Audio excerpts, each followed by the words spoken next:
Good morning or good afternoon, however this finds you. I'm going to go through a little thing on how to take notes and to make the most, I think, of your early days, certainly in Jiu Jitsu, but also your advanced level guys as well can get something out of this too. Sorry for the creaking of my chair here. I'm just writing an email to everybody on the mailing list at the moment, and I just got my pencil. So hold on 1 second. So the story with this is this is a very simple A4 sheet of paper. I've started it out already, and I've written in the fundamental positions of Jiu-Jitsu. Now there are many more positions within positions, but these are the main ones. So we've got mount, that's your top mount. Mount B, which is mount bottom, so escaping mount and staying safe underneath. Side top, which is side control top position. Side bottom, which is like Frank's side bottom, or side bottom escapes. Bottom side control, I should say. Close guard, which is your main beginner guard. Guard passing. And standing. Standing position is like a coverall for, let's say, sprawling, for takedowns, grip fighting, and so on. So I've started with the mount already, as you can see, and I'll tell you why I have. It's because I accidentally hit stop on the video a moment ago, so I'd already started this bit.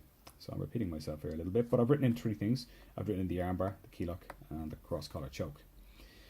For mount position on bottom, I've written the hip escape and the upa escape, the knee elbow escape and the bridge, sometimes we call them. For side control top, let's think of a couple of things. So we've got a key lock there too.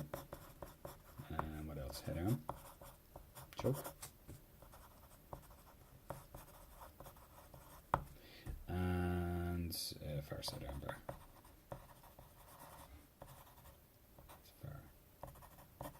I'm very sorry for my writing.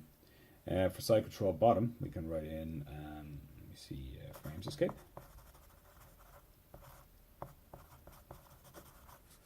Underhook escape.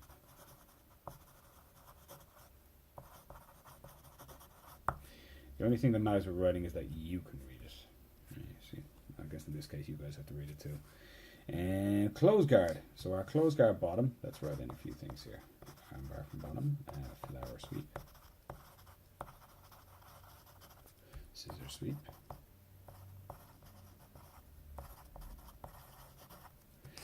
Kimura. Hip bump. I'm intentionally doing more here, you'll notice. Let's leave it at that. I want triangle. Let's add a triangle. Guard passing. Let me see, standing. Close guard. These are all off our grade 1 beginners curriculum. So standing at a closed, we can have double under.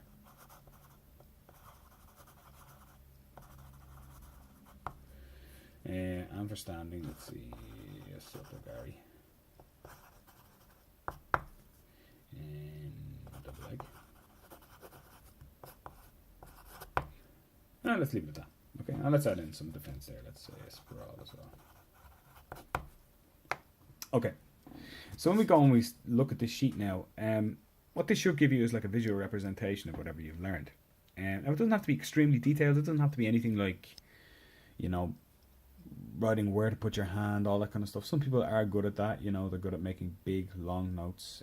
We have some videos, of course, that we use. But for me, this is more like a general overview of what you really know and really learn. So I don't just write something in if I've seen a YouTube video of it. Oh yeah, I write it in if I've learned it, studied it in class, drilled it a whole bunch of times, and I really know it and I know where it fits into the game. So you can see here, and this is very common, this column is considerably larger than most others, and that's usually the case with the guard. I've heard the guard in particular in Jiu-Jitsu referred to as kind of seductive. You know, you want to learn more about it because it's kind of the cool position, you know. Other common places to have a lot of technique are the top ones, the main top, side control, mount. Oh, do you know what? I'm missing something. I'm missing a column, and it is back control. I knew I was missing something, so let's write in RNC and bow and arrow here. So there are some positions where you're only going to need like one or two really, really strong, really good techniques. I would say mount bottom position, side control position on the bottom, and the back control position. If you can hold the back and keep the back, the rear naked choke might be all you ever need. But you can see that there's deficiencies here because I've only got two things that I can do in passing guard, and that's very common with guard passing.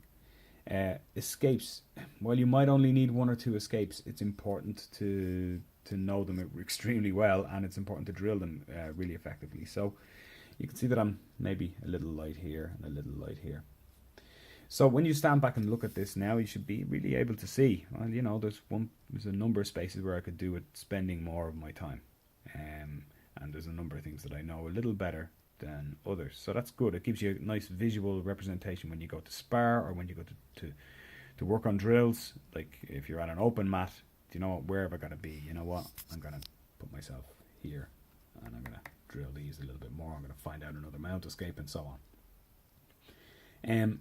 And when you look at that as a whole, as a beginner, that's perfectly fine, because this was blank when you started, like maybe 2 or 3 weeks ago, but now it's different, right? You've got lots and lots of different positions now. Well, as you get on a little bit, and let's say you get the blue belt, I recommend everybody is blank it off again, wipe it off again, and then write in the things that you do, not the things you know, but the things you do. What do I do when it comes to sparring time? What do I do when it comes to competition? Write them in again. If I was stuck in mount, what would I do? If I was stuck in side control top, what would I do? And so on. Or side control bottom, I should say, what would I do? And does it work? And then you can rewrite that as many times as you want. So you can write it for what I know, so what I've learned and what I know versus what I do. And this is for, again, for when you hit that kind of, I think it's very helpful when you hit that plateau in training, where you hit sort of a thing where you feel like you're not improving. Break it down again, blank it off, and restart. Reset completely. What do I do? What am I about? What's my game like from all these positions? And I think it really, really works. And it certainly helped me. It's helped me right up to black belt. So it's, for me, I run in, like, again, this column is huge for me in open guard in particular. But when I go to do something like when I talk about my side control bottom, it's actually not that much different than it was when I was a white belt. So I need to work on that a while back, and luckily I managed to learn a few more side control escapes, for example, and make sure that I did them. So that's it. If you have any questions, you can ask me again in class, or you can reply to the email. I think it's a really helpful little chart, this one, and if you need any more information, feel free to let me know.